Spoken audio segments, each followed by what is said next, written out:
নমস্কার। বাংলা সিরিয়াল সমাচারে তোমাদের সবাইকে অনেক অনেক স্বাগত জানিয়ে তোমাদের জন্য আজকে আমাদের এক নতুন ধারাবাহিকের নতুন রিভিউ, মানে পরশুরামের নতুন রিভিউ। এই রিভিউটা আমাদের আরেকটি চ্যানেলে চলতো, সেই চ্যানেল থেকে কিছু সমস্যা থাকার জন্য সেই চ্যানেল থেকে আমরা এই চ্যানেলে আনতে বাধ্য হয়েছি। তবে আশা করি তোমাদের ভালোই লাগবে আর তোমরা এই নতুন ধারাবাহিকটিকে পেয়ে খুব এনজয় করবে।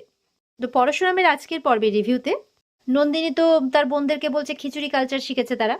তো এবার সত্যজিৎ বলছে তুমি চুপ করো, তুমি বড্ড বেশি কথা বলছো। তখন ভেতর থেকে দেখা যাচ্ছে পিকো ধান দুব্বা নিয়ে চলে আসে। তো সেই ধান দুব্বা দিয়ে বাচ্চাদেরকে সকলে মিলে আশীর্বাদ করে দেয়। এরপরে তটিনী বলছে তোমরা সবাই বসো, আমি মিষ্টি নিয়ে আসছি। শিবপ্রসাদ বলছে না, তোমাকে যেতে হবে না, তোমার হাতের ব্যথা এখনো ঠিক হয়নি, আমি যাচ্ছি, গিয়ে এনে দিচ্ছি। এবার এটা নিয়ে তটিনীর যে কাকিমা আছে, যে বোন যারা পছন্দ করে না তটিনীদের আর কি, তারা বলছে এ কি জামাই কি 5 ফরমাস খাটে নাকি, বউয়ের বউয়ের কথায় ওঠে বসে নাকি, বউয়ের সব কাজ করে দেয় মনে হচ্ছে, এরকম ভাবে বলছে। তখন পরশুরাম বলছে গৃহিণীর সাথে বাড়িতে কাজ ভাগ করে নেওয়া এটা খুব ভালো জিনিস, এতে সংসার সুখী হয় আর দুজনের যে সম্পর্কটা সেটা অটুট হয়। এটা কজনই বা পায় বলুন তো, কজন এটা করতে পারে? এইভাবে বললে তটিনীদের কাকিমারা চুপ করে যায়। এরপরে পরশুরাম চলে যায় মিষ্টি আনতে, চা বানাতে। এদিকে তটিনীর বাবা বলছে তটিনীর সাথে কিছু কথা আছে পার্সোনালি। তো তটিনী যাবে এবার বাবার সাথে। তো ওর বাবা না শু পরেই যাচ্ছে, ফার্স্টে তো তটিনীর হাত ধরে নিয়ে যাচ্ছে। তটিনীর ব্যথা লাগে, বলছে কি হয়েছে, বলে ব্যথাটা এখনো সারেনি। তখন হাতটা ছেড়ে দেন। তারপরে ঘরে শু পরেই ঢুকছে। তো এবার পিকো বারণ করছে, রাক্ষস দাদু প্লিজ, শু পরে ঢুকবে না, ওটা বেডরুম, প্লিজ, বেডরুমটা খুব পবিত্র জায়গা, মাম্মি বলে, প্লিজ শু পরে ঢুকবে না।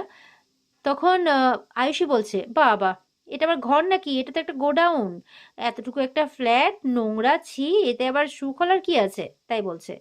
তখন পিকো বলছে না, আমাদের ঘর তো সবসময় পরিষ্কার থাকে, পা ঝাড়ে মোছে পরিষ্কার করে রাখে। তখন তারা হেসে ওঠে, বলে কি, তোমার পা কি এখন কমিশন এজেন্টের কাজ ছেড়ে ঠিকে মাসির কাজ করছে নাকি, ঠিকে কাজ করছে, তাই বলছে। তো তারা কিন্তু মানে বাচ্চাদেরকে এইভাবে বলতে থাকে। তখন তটিনী বলছে এসব কি হচ্ছে মা? কাকিমাদেরকে বলছে কাকিমা তোমরা এখানে কেন এসছো বলো তো, সত্যি করে বলো এখানে কেন এসছো, এভাবে আমার আর আমার স্বামীর সবার অপমান করতে এসছো? তটিনী মা বলছে কিছু মনে করিস না মা। তখন সত্যজিৎ বলছে তটিনী তুই আয় আমার সাথে, তোর সাথে আমার কথা আছে। তো এই বলে তটিনী কিন্তু ভেতরে চলে যায়। প্রসাদ তখন বলতে আসে আপনি খাবেন তো সস্তার চা? না মানে আপনাদের তো হাজার হাজার টাকার চা, আমাদের তো ওরকমটা নয়, আর সস্তার বিস্কিট আছে, খাবেন তো? সত্যজিৎ চুপ করে থাকে। পরশুরাম চলে যায় চা বানাতে। তো পিকো বলছে আর লাট্টু, চায়ের মধ্যে বিস্কিট ডুবিয়ে ডুবিয়ে খাবে, একবারে যখন নরম হয়ে যাবে তখন ওটা কুড়িয়ে কুড়িয়ে খাবে, এভাবে বলছে। বলছে শাট আপ, যত সব সস্তার কালচার, সস্তার কথাবার্তা, এভাবে বলছে। তো ট্রেনির খারাপ লাগে। তোর বাবা কথা বলবে বলে ওর বাবার সাথে ভেতরে চলে যায়। তো সত্যজিৎ গেছে এবার কথা বলতে তটিনীর সাথে। তো তটিনী বলছে বলো কি বলবে। সত্যজিৎ বেশ কিছুক্ষণ চুপ করে থাকে, বলে কি হলো বলো, কি বলবে বলো, কি বলতে চাও বলো। বলছে তুমি কর্ণ চ্যাটার্জি যেই কেসটাতে অ্যারেস্ট হয়েছিল, পরে বেলও পেয়েছে, এনজিওর কেসটা, সেই ব্যাপারে তুমি কি জানো? তখন বলছে তুমি হঠাৎ করে এই ব্যাপারে জিজ্ঞাসা করছো, তুমি কি এই ব্যাপারে ইনভলভড? কাকাই তো ইনভলভড জানি, তুমিও কি ইনভলভড? বলছে আমি তোমার প্রশ্নের উত্তর দিতে প্রস্তুত নই, কিন্তু তুমি বলো তুমি এনজিওর ব্যাপারে কি জানো। তিনি বলছে তুমি ভয় পাচ্ছ কেন, আগে সেটার উত্তর দাও। বলে আমি ড্যাডি হয়ে তোমার সামনে হাত জোর করে বলছি, বলো তুমি আমাকে। আমি আমার জন্য ভয় পাচ্ছি না, আমি তোমাদের জন্য ভয় পাচ্ছি, তাই আমি ড্যাডি হয়ে তোমার সামনে হাত জোর করে বলছি, বলো কি জানো তুমি বলো। আর তোমাকে একটা কথা আমি বলে দিই, তুমি কিন্তু মুখ খুলবে না, কোনো মতেই কিন্তু তুমি মুখ খুলবে না। এরপরে তটিনী কোনো কথা বলছে না বলে চলে যাচ্ছে। তখন তটিনী বলছে দাঁড়াও ড্যাডি, একটা কথা জেনে যাও যে কর্ণ চ্যাটার্জির মৃত্যু কিন্তু আমার হাতে। তখন বলছে তটিনী, বলে হ্যাঁ, তবে আমি মুখ খুলবো না এখন। তুমি বলছো না মুখ না খুলতে, আমি এখন মুখ খুলবো না, সঠিক সময় আসলে আমি ঠিক মুখ খুলবো, তখন কর্ণ চ্যাটার্জি বুঝতে পারবে আমি আসলে কে। তো তটিনী ড্যাডি কিন্তু কথাগুলো শুনে অবাক হয়। তটিনী বলছে আসলে কি বলো তো ড্যাডি, আমরা খুব সাধারণ বাড়ির গৃহিণী কিনা, সেই জন্য তোমরা না আমাদেরকে খুব সহজে আন্ডার এস্টিমেট করো। তোমরা জানোই না যে আমাদের সাধারণ ঘরের গৃহিণীদের কতটা মেধা আছে, কতটা বুদ্ধি আছে, এটা তোমরা জানোই না। তুমি তোমার ওই কর্ণ চ্যাটার্জিকে গিয়ে বলে দিও তিনি কিন্তু একজন মহিলার গর্ভ থেকেই জন্ম নিয়েছেন, তাই আমাকে যাতে আন্ডার এস্টিমেট না করে। স্যার ড্যাডি তোমাকেও বলছি, even you don't underestimate me. Satyajit বলছে তার মানে তুমি আমার কথা শুনবে না? তটিনী বলছে প্রশ্নই নেই, এর পেছনে অনেক বড় একটা ঘটনা আছে। তাই জন্য প্রশ্নই নেই। বলে তোমার স্বামী জানে? বলে না, এখনো অবধি কেউ জানে না, তবে তুমি তোমার কর্ণ চ্যাটার্জিকে একটু আগলে রেখো। আর বাই এনি চান্স যদি তুমিও এই কেসের সঙ্গে ইনভলভ থাকো, তাহলে তাহলে I am very sorry to say, তুমিও কিন্তু সাবধানেই থেকো। তটিনীর কথা শুনে অবাক হয় সত্যজিৎ। তটিনী বলছে চলো ড্যাডি, ওদিকে সবাই অপেক্ষা করছে। তখন এই বলে তটিনী যখন যাচ্ছে, তটিনীকে ওর ড্যাডি বলছে আমি কিন্তু তোমাকে আবারও সাবধান বলছি, আর শেষবারের মতো বলছি, তুমি এই কেসটা নিয়ে মুখ খুলো না, এই কেসের ব্যাপারে জড়িয়ে পড়ো না।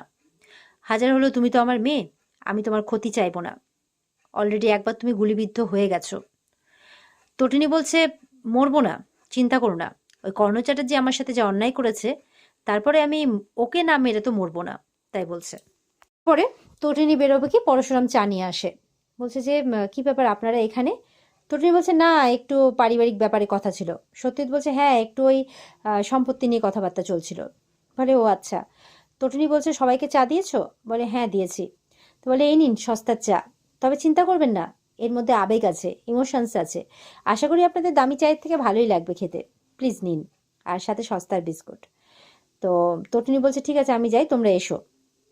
তখন শিবপ্রসাদ বলছে যে মনে হচ্ছে কর্ণ চ্যাটার্জির আপনি এবার দুজনেই ফেসেছেন, তো সাবধানে থাকবেন, এবারের মহাভারতের গল্প কিন্তু অন্যরকম হতে চলেছে।